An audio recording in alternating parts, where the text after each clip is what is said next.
Je déteste les salons, mais en l'occurrence, celui-ci me plaît beaucoup. On est au Transfo du droit. Donc, vous avez énormément d'acteurs qui participent aujourd'hui, notamment des acteurs qui développent des outils en matière d'intelligence artificielle pour les juristes et les avocats. L'idée de ce vlog, c'est d'aller un petit peu leur poser des petites questions, savoir un petit peu ce qu'ils proposent pour voir s'il y a de nouvelles innovations qu'on n'aurait peut-être pas retrouvées sur le cheat code. Et puis aussi, c'est d'aller discuter avec des spectateurs, des participants pour savoir ce qu'ils recherchent ici. Sur ce salon, énormément d'intelligence artificielle, vous allez le voir. Mais l'idée, c'est de faire un petit tour sympa et de voir ce qu'on peut en retirer. Suivez-moi.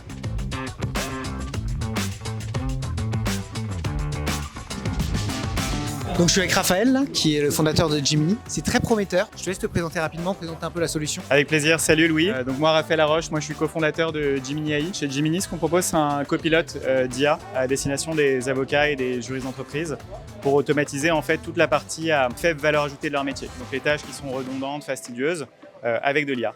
On a levé 3 millions d'euros et on est assez satisfait. Ok, alors qu'est-ce qu'on vient de poser comme question en règle générale ici? Quels sont un peu les questionnements qu'ont les avocats sur le sujet? Qu'est-ce qui les stresse et comment vous leur répondez pour les rassurer par rapport à l'outil? Moi, je trouve que les avocats sont assez ouverts contre-intuitivement et sont assez ouverts à ce type de solution. Ils ont compris que ça n'allait pas remplacer leur métier. Les questions qui reviennent le plus souvent, c'est quels sont les cas d'usage concrets? Comment je peux utiliser votre solution dans mon quotidien? Et après, les craintes, ça va être surtout sur la sécurité de la donnée et la confidentialité de la donnée. Allez voir Gemini.ai, puis bon salon. Ouais, merci Louis. Salut. Bonjour Anaïs, donc on est devant le stand de Doctrine. On a eu Guillaume Carrère en podcast la semaine dernière, si je ne me trompe pas, il sort aujourd'hui. Anaïs, je suis très content de t'avoir parce que Doctrine fait des belles choses en ce moment. Quelles sont un peu les questions que viennent vous poser un peu les avocats, les juristes sur le sujet et quelles sont un peu vos réponses, quelles sont un peu leurs inquiétudes? Là, la grande question, c'est comment est-ce qu'on se différencie sur l'IA? Parce que c'est le grand sujet, tout le monde prend ce virage-là pour 2025. Doctrine, nos 14 000 clients utilisent déjà l'IA, donc c'est le vrai sujet. Comment on se différencie? Qu'est-ce qu'on fait de mieux? Comment c'est plus sécurisé? Comment on respecte le RGPD? Et on a fait un sommet sur l'IA mercredi dernier. Vous l'avez Summit, c'est ça? Voilà, l'AI Summit en anglais, où on a réservé le pâté place de Clichy et où on a déjà projeté sur l'avenir de comment on exploitait l'IA. Et c'est quoi la grande innovation du coup que vous prévoyez sur les prochaines années? On a Flow qui sort pour le contentieux, on va avoir Extract et Contract qui seront plus pour le conseil sur comment vous allez comprendre et synthétiser vos documents ou mieux les rédiger. Et allez voir pour le coup. Alors moi j'ai trouvé que Flow était incroyable. Puis bon courage, bon salon. Et allez voir ce qu'il propose, c'est pas mal. Vraiment là il y a de quoi faire. Merci. Anaïs.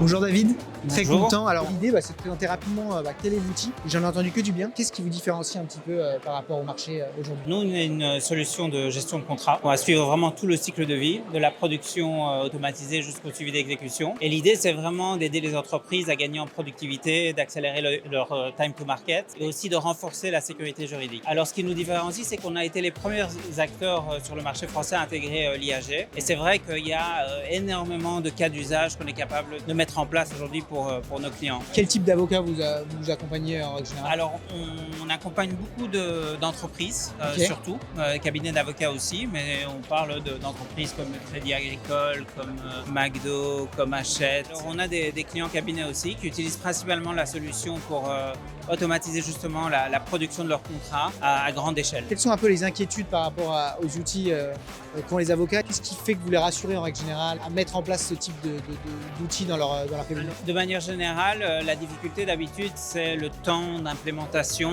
et de prendre du temps au-delà de sa journée qui est déjà assez chargée pour faire entrer un outil. Nous, on a la chance d'avoir une équipe de chefs de projet, de juristes. Donc, c'est toutes, on va dire, des juristes qui comprennent vraiment l'entreprise de l'intérieur et qui sont capables d'accompagner nos clients. Est-ce que vous avez un petit dernier mot à ajouter sur ce salon? Quel est l'objectif de la journée là pour vous? De rencontrer du monde, d'échanger, de se faire connaître et puis de profiter des belles conférences. Bon salon. Mais merci d'être passé, c'est sympa. Avec plaisir, merci.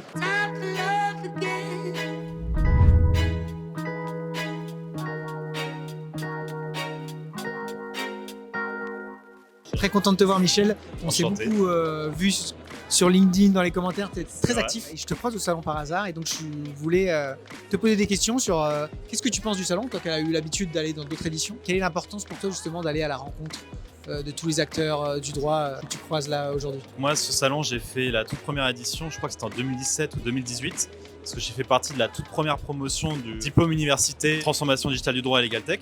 On voit quasiment les mêmes personnes depuis toutes ces années et avec toujours des tendances. L'année dernière, c'était un peu plus calme. Et là, on a vu qu'avec l'IA générative, il y a de nouveaux acteurs. Les acteurs existants se sont mis à l'IA générative. Et surtout, il y a beaucoup plus de visiteurs. Et quels est, toi, un peu les acteurs à aller voir pour toi de ce salon? Ceux qui te semblent le plus intéressants? Moi, les acteurs de cœur, j'ai Predictis qui est à côté. Moi, je recommande beaucoup Predictis parce que pour moi, c'est les premiers sur la Legal Tech. Pour moi, c'était un modèle. Donc, c'était un étudiant à l'école d'avocat qui a monté une Legal Tech. Moi, j'ai le même parcours. Donc, voilà, moi, je les recommande. Je les recommande aussi Malegitech qui a aussi posé les bases de l'écosystème Legal Tech. Simon Associé, qui est donc un cabinet d'avocats qui monte des Legal Tech à côté. Et bien sûr, je recommande notre stand, donc Infogreffe, sur lequel donc, moi, je suis partenaire via mes aides publiques. Qu'est-ce que tu fais concrètement chez mes aides publiques? Nous, on rend accessibles toutes les aides publiques, donc les subventions, les aides fiscales, les appels à projets, les prêts publics pour les entreprises et les associations. Aujourd'hui, on a recensé plus de 11 000 aides et on les rend accessibles grâce à l'IA. On travaille avec principalement des experts comptables pour qu'ils puissent proposer ça en effet à leurs clients et donc créer une mission de conseil. Après, ils ont le choix, soit c'est eux qui montent les dossiers, nous on est leur outil métier, soit ils nous sous-traitent. On a un petit cabinet qui peut monter les dossiers aussi à leur place quand ils sont notamment en période fiscale et que c'est compliqué pour eux. Donc les cabinets peuvent te contacter, du coup des clients qui ont quand même plutôt des grosses boîtes quand même. Alors on a des TPE, justement c'est là où on se démarque de ce qui existe, c'est qu'on s'adresse bien aux toutes petites boîtes, donc ça peut être des artisans, ça peut être des boulangers, ça peut être des tabacs, etc. Ou alors des grosses PME, voire des ETI, des grands groupes. On a toutes les catégories, donc le but c'est de mettre en place des veilles, trouver les aides et les accompagner. Suivez Michel sur LinkedIn, il est très présent et il rend les choses très claires. Merci beaucoup Michel. Bah merci à toi.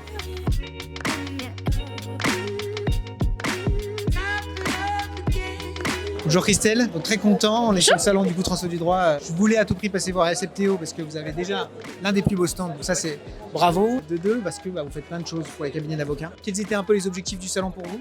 Quelles étaient les nouveautés chez SFTO? Alors, l'objectif du salon aujourd'hui, on a quand même une base client assez conséquente. Donc, tous les événements sont pour nous propices à rencontrer déjà nos clients. C'est d'humaniser cette relation qu'on peut avoir. C'est aussi dans ces moments très off qu'on capte aussi beaucoup de besoins qui ne sont pas forcément dits ou pas forcément exprimés. Et là, c'est l'occasion aussi d'en discuter. Et les nouveautés, eh bien évidemment l'IA. On est sur une IA avec déjà 100% française et avec une couche métier. Métier, ça veut dire quoi? Ça veut dire qu'on intègre l'IA dans des cas d'usage très précis de la profession d'avocat. C'est comme ça aussi qu'on va les aider à apprivoiser cette nouvelle technologie. Il faut le faire avec éthique et avec sécurité, de par leur profession. Donc des cas d'usage très concrets qui permettent de maximiser la performance, qui permettent de réduire, voire carrément d'anéantir les tâches répétitives à faible valeur ajoutée, de capitaliser sur la connaissance, la matière grise de l'avocat.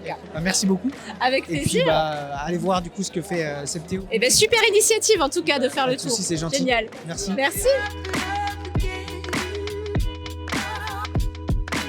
Alors je suis avec Sophie. On avait discuté il y a pas mal de temps déjà sur ton activité, etc. Tu es venue sur le salon. Moi, ce qui m'intéresse de savoir, c'est qu'est-ce que tu es venu chercher ici? Qu'est-ce qui t'intéresse finalement comme thème de l'apprentissage, de conférences? Qu'est-ce que tu recherchais? Et puis de me donner ton ressenti justement sur l'importance d'aller dans des salons comme ça lorsqu'on est indépendant et qu'on cherche à développer son activité. Alors ce que je suis venue chercher ici, c'est déjà bien comprendre l'écosystème, faire des rencontres, questionner, adapter aussi mon offre par rapport à ce que les besoins en fait des métiers du droit. Présente-nous rapidement ce que tu fais. Alors moi j'ai une formation de juriste, donc aujourd'hui je suis entrepreneur, donc je suis consultante en transformation. Donc le thème de cette conférence aussi, via du conseil mais également du coaching professionnel. J'aide en fait mes clients aussi à mieux s'organiser, à être plus performants via aussi la stratégie, gain du temps. Bon merci Sophie. Merci à toi. Beaucoup d'intelligence artificielle sur le salon. Il y a des choses qui sont très intéressantes, mais beaucoup de redites, je trouve. Pour autant, on peut tester plein de choses et ça, c'est très bien. C'est-à-dire qu'il y en a qui ont mis comme Haiku et donc là, ils sont sur le salon, donc on va aller leur poser quelques questions. Mais c'est vrai que ça manque un petit peu de présentation de logiciels plus concrets, de mettre en avant un peu comme ils ont fait les outils à tester en direct. Je pense qu'on a besoin de toucher. On entend beaucoup parler de choses, beaucoup de promesses qui sont réalisées, mais on a besoin de le voir en vrai. Donc on va aller faire un petit tour, on va aller poser quelques questions. Alors je suis avec Jean-Marcel. Alors vous connaissez peut-être pas parce qu'ils ont fait un rebranding il y a pas longtemps. J'avais interviewé son frère qui est le CEO de Ex-Clerc et aujourd'hui Haiku. Donc là on est avec Jean-Marcel qui est responsable marketing et cofondateur. Comme je vous disais tout à l'heure, ils ont eu l'intelligence de mettre en avant le produit en pouvant le tester. Donc ça c'est très bien. Pourquoi vous avez rebrandé Clerc et ensuite comment se passe le salon? L'idée derrière ce rebranding en fait c'était de mieux comprendre notre marque et même pour nos users. Ce que veut dire un Haiku, c'est la simplicité, la performance dans l'ultra court et c'est ce qu'on veut faire avec Haiku, c'est donner aux avocats et aux professions réglementées un outil qui est ultra performant performant et ultra simple d'utilisation. Comment se passe le salon? Le salon se passe très bien. On y est depuis quelques heures aujourd'hui. On a des très très bons retours. Effectivement, les gens sont assez contents déjà pour pouvoir tester l'application. C'est vrai qu'on a pris le parti pris de laisser en libre service des ordinateurs pour que les gens puissent jouer. Le but, c'est de tester l'application et de vraiment voir s'il y a un besoin finalement chez l'avocat. Merci Jean-Marcel. Merci à toi Louis. À très vite.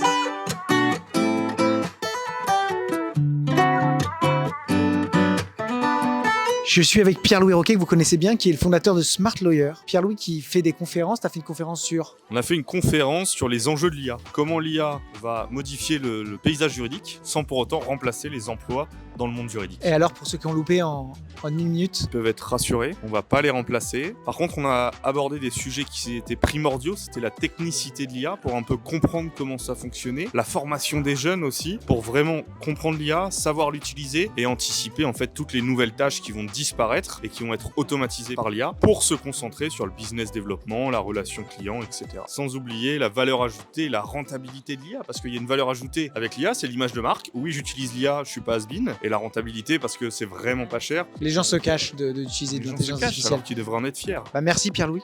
Bon salon. Merci Louis. Beaucoup d'acteurs du coup sur le salon, des gros comme Lefebvre Dalloz. Je vous invite à aller voir le podcast qu'on a fait avec Katie Defalco, qui est la présidente directrice générale, qui propose un partenariat avec le barreau de Paris pour avoir accès à l'outil d'intelligence artificielle en exclusivité. Donc profitez-en si vous faites partie des personnes qui sont éligibles. Et d'autres petits acteurs qui se lancent depuis 2-3 ans. Donc c'est très intéressant de voir ce qu'ils proposent, parce que même si ça semble être plus ou moins la même chose en réalité, chacun s'imbrique dans des utilisations différentes, que ce soit en matière de développement, de gestion de cabinet ou de production juridique. Allez voir un petit peu tout ce qu'on a montré et puis on continue notre petit tour. Bon, je suis avec Françoise qui est responsable marketing chez LexisNexis. Françoise, donc vous avez un magnifique stand sur le salon. J'étais intéressé parce qu'on vous a pas eu sur le podcast de notre côté, donc on vous connaît moins chez Warner, même si tout le monde vous connaît dans le milieu des avocats, de savoir un petit peu quel était un peu l'objectif du salon, quelles étaient les nouveautés chez Lexis. LexisNexis est ravie d'être présente à cette nouvelle édition des Transfos du droit, parce que c'est l'occasion de voir un petit peu les problématiques des professionnels du droit, d'échanger avec eux, de constater qu'on est au cœur du sujet avec l'actualité produit de LexisNexis, puisque nous lançons dans l'ensemble de nos solutions à la fois documentaires et logiciels de l'IA générative. Alors certains produits comme Lexis 360 Intelligence, qui est notre solution documentaire, est déjà doté d'un assistant conversationnel d'IA générative, Lexis Plus AI, et nos logiciels, on a 2 logiciels sur le marché avocat, Jarvis Legal et Lexis PolyOffice, qui intègrent déjà d'ailleurs de l'IA générative. Donc bravo, très curieux de savoir comment réagissent les personnes qui viennent vous voir sur le salon. On sent une vraie appétence aujourd'hui, une vraie curiosité pour l'IA générative. On est aux prémices d'un grand bouleversement, mais on sait d'ores et déjà, les avocats le savent, ils doivent s'emparer de ces nouvelles technologies. Leur métier et leurs pratiques ont évolué. C'est pour aujourd'hui et pas pour demain. C'est très bien dit. Merci beaucoup Françoise et bon salon à toute l'équipe. Merci. Et puis à très vite. Au revoir.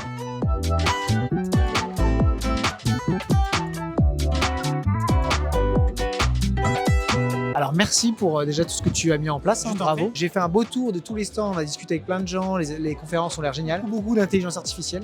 Donc qu'est-ce que tu en penses toi? Voilà ton retour un peu sur l'événement. Alors beaucoup d'intelligence artificielle, c'est évidemment entre guillemets l'éléphant dans le congrès depuis 2 ans, celui qui prend beaucoup de place. Nous en fait on fait un programme en fonction de ce qu'on pense, on peut se tromper, mais ce qu'on estime et ce qu'on pense être utile pour les métiers du droit dans les 2 ans à venir. L'IA s'est imposée, évidemment tout le monde s'y intéressait, notamment pour les sujets de transformation. C'est notre congrès, transformation du droit, transformer dans les habitudes, dans les pratiques, dans les logiciels, dans le timing, dans la facturation, dans plein de choses. Donc forcément, c'est très présent. Pour nous, en tant qu'organisateurs, c'est ce qu'on voulait faire comme thème, mais il y a aussi une question de marché. C'est-à-dire que l'année dernière, on parlait d'IA, mais on en parlait sans trop le montrer. En octobre 2023, en novembre 2024, tout le monde ici en montre. Tout le monde. On a refusé les exposants parce que tout le monde veut montrer qu'il a une offre sur l'IA sur différents sujets. C'est effectivement un sujet important. On essaye quand même d'équilibrer, il n'y a pas que ça. Et on a toujours 5 villages, 5 thèmes. Le legal design, par exemple, qui est un des sujets qu'on a entre guillemets participé à introduire en France, enfin pas introduit en France, mais à rendre visible par le salon, parce que ça fait déjà 4 ans qu'on fait un village du legal design, 4 éditions. Les innovateurs publics, parce que depuis 4 ans également, on a un gros pôle pour rapprocher le public privé, donc avec le ministère de la Justice, la DILA, la Cour de cassation qui intervient, des choses très importantes, notamment sur l'open data, évidemment, comme tu sais, tous ces sujets-là. On a vu les JFrance en haut. Exactement. On a les trajectoires professionnelles, parce que dans l'esprit des transformations du droit et du village de la justice, l'idée c'est d'accompagner pas à pas, année après année, les gens dans une optique de évoluer, se former, mais c'est aussi pour leur carrière. C'est aussi pour changer de boulot, s'acculturer à des nouvelles choses et pouvoir demain avoir un CV up-to-date. Et puis après, on a évidemment la conformité parce qu'il y a quand même des sujets très importants, notamment la direction juridique, et que là aussi, il rentre de l'IA, il rentre des technologies. Voilà, on a pas mal de sujets de ce type-là qui font que l'IA est importante, mais il n'y a pas que ça. Merci à toi Christophe et puis merci à tout le monde pour l'organisation, bravo. Avec plaisir.